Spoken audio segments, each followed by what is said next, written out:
সালামু আলাইকুম। The football জোনে আপনাদের সবাইকেই স্বাগত। ইংলিশ চ্যাম্পিয়নশিপে চার্লটন অ্যাথলেটিকের বিপক্ষে শনিবারের ম্যাচ শেষে স্ক্র্যাচে বর দিয়ে মাঠ ছাড়তে দেখা যায় লেস্টার সিটির অধিনায়ক হামজা চৌধুরীকে, যা ভক্তদের মধ্যে চিন্তার বাজ ফেলে দিয়েছে। এশিয়ান কাপ বাছাই বাংলাদেশ দলের পরের ম্যাচ ৩১শে মার্চ সিঙ্গাপুরের বিপক্ষে। তার আগে ভিয়েতনামের বিপক্ষে প্রীতি ম্যাচে খেলার কথা রয়েছে লাল সবুজ দলের। তাই গুরুত্বপূর্ণ ম্যাচগুলোর আগে হামজার চোটের খবরটা নিয়ে উদ্বেগ স্বাভাবিকই ছিল।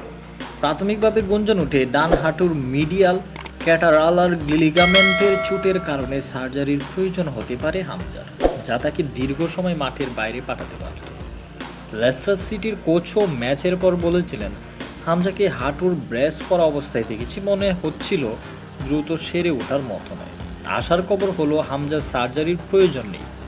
দ্য ফুটবল জোন নিশ্চিত হয়েছে হামজার স্ক্যান রিপোর্টেও বড় কোনো সমস্যা বা চির ধরা পড়েনি। লেস্টার সিটি অধিনায়ককে ডাক্তার 6 থেকে 8 সপ্তাহ রিহ্যাবে রাখার পরামর্শ দিয়েছেন।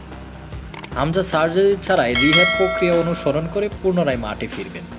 ইংলিশ চ্যাম্পিয়নশিপে লেস্টার সিটির পরের ম্যাচ 9 ফেব্রুয়ারি বার্মিংহামের বিপক্ষে। সে ম্যাচে দেখা যাবে না হামজাকে, তবে জাতীয় দলের জন্য যথেষ্ট সময় পাবেন। ভিডিওটি এই পর্যন্তই। ভালো লেগে থাকলে লাইক, কমেন্ট এবং সাবস্ক্রাইব করতে ভুলবেন না। ধন্যবাদ।